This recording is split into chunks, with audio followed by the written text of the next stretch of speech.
दोस्तों, देवी सत्यवती अपने पुत्र राजा विचित्रवीर्य की मृत्यु से इस कारण बहुत ही ज्यादा दुखी हो गई थी, क्योंकि विचित्रवीर्य अपनी पत्नियों से संतान उत्पन्न किए बिना ही परलोकवासी हो गया था। कुछ दिन व्यतीत होने के बाद सत्यवती ने भीष्म को अपने पास बुलाया था और उनसे कहा कि अभी हमारे वंश की रक्षा का भार तुम पर ही है, इसलिए तुम अपने भाई विचित्रवीर्य की दोनों पत्नियों से संतान उत्पन्न करके वंश की रक्षा करो और साथ ही हस्तिनापुर के राज्य सिंहासन पर बैठकर प्रजा का पालन करो। सत्यवती की यह बात सुनकर भीष्म ने तब यह कहा था कि माता, मैंने आपके विवाह के समय जो राजपद का त्याग कर सदा के लिए ब्रह्मचर्य धर्म का पालन करने की प्रतिज्ञा की थी, अपनी उस प्रतिज्ञा को मैं कभी नहीं तोड़ सकता हूं।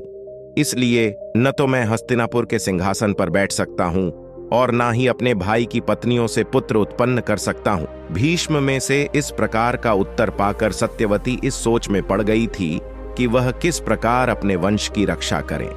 ऐसे में सत्यवती को महर्षि पराशर से उत्पन्न अपने पहले पुत्र महर्षि वेदव्यास की याद आ जाती है और वह भीष्म से अपने पुत्र महर्षि वेदव्यास के बारे में सब कुछ बताकर उनकी सहमति से अपने पुत्र व्यास जी का स्मरण करती हैं। महर्षि वेदव्यास जी बड़े ही तपस्वी ऋषि तथा पुण्यात्मा योगी थे। इस कारण उन्हें भगवान श्री कृष्ण द्वैपायन अथवा भगवान वेदव्यास कहकर पुकारा जाता था। जिस समय भगवान व्यास जी की माता सत्यवती ने उनका स्मरण किया था, उस समय भगवान व्यास जी हस्तिनापुर से इतनी दूरी पर थे कि वहां से हस्तिनापुर पहुंचने में एक घुड़सवार को 1 सप्ताह से अधिक समय लग सकता था। परंतु भगवान वेदव्यास जी अपने अद्भुत तपोबल और योग बल के कारण अपनी माता सत्यवती के स्मरण करते ही उनके सामने उपस्थित हो गए थे। तब देवी सत्यवती ने अपने पुत्र भगवान वेदव्यास को आज्ञा देते हुए कहा था कि तुम्हारा भाई विचित्रवीर्य निःसंतान ही परलोक सिधार गया है, इसलिए तुम उसकी पत्नियों से पुत्र उत्पन्न करके उसके वंश की रक्षा करो। भगवान वेदव्यास जी अपनी मां की आज्ञा का उल्लंघन नहीं कर सकते थे, इस कारण अपनी मां की आज्ञा को स्वीकार करते हुए यह बोले थे कि मैं इस कक्ष में बैठा हूं, आप विचित्रवीर्य की दोनों पत्नियों से कहो कि वह निर्वस्त्र होकर कक्ष में आएं और मेरे सामने से चलती हुई चली जाएं।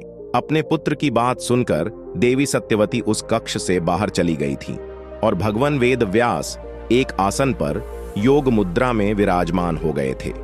जब देवी सत्यवती ने विचित्रवीर्य की पत्नियों अंबिका और अंबालिका से कहा कि वह कक्ष में बैठे भगवान वेदव्यास जी के सामने से निर्वस्त्र होकर चली जाएं, तो वह दोनों पहले तो उस कार्य के लिए राजी नहीं हुई थीं, परंतु फिर वंश की रक्षा के लिए उन दोनों ने ऐसा करना स्वीकार कर लिया था और साथ ही अपनी एक दासी को भी निर्वस्त्र करवाकर साथ में ले गई थी। जब अंबिका और अंबालिका निर्वस्त्र होकर भगवान व्यास जी के सामने से जा रही थीं, उस समय अंबिका ने लज्जा के कारण अपनी दोनों आंखें बंद कर ली थीं। इस कारण उससे उसके गर्भ में एक नेत्रहीन बालक उत्पन्न हुआ था, जिसका नाम धृतराष्ट्र रखा गया था। धृतराष्ट्र के रूप में हंस नामक एक गंधर्व ने जन्म लिया था। इसी प्रकार अंबालिका भगवान वेदव्यास के सामने आने पर भय से कांपती हुई पीली पड़ गई थी, जिसके कारण उसके गर्भ से जो पुत्र उत्पन्न हुआ वह बालक पीले रंग का तथा पांडु रोग से ग्रसित था। इसी कारण उस बालक का नाम ही पांडु पड़ गया था। गंधर्व हंस के छोटे भाई ने ही पांडु के रूप में जन्म लिया था। परंतु अंबिका और अंबालिका ने अपनी जिस दासी को निर्वस्त्र करके अपने साथ अपना सहयोग करने के लिए ले गई थी, वह दासी भी भगवान वेदव्यास जी के योग बल से गर्भवती हो गई थी। परंतु वह दासी बड़ी निर्भीक होकर भगवान वेदव्यास जी के सामने आई थी, इसलिए दासी के गर्भ से स्वयं भगवान धर्मराज ने पुत्र रूप में जन्म लिया था और उस बालक का नाम रखा गया था विदुर।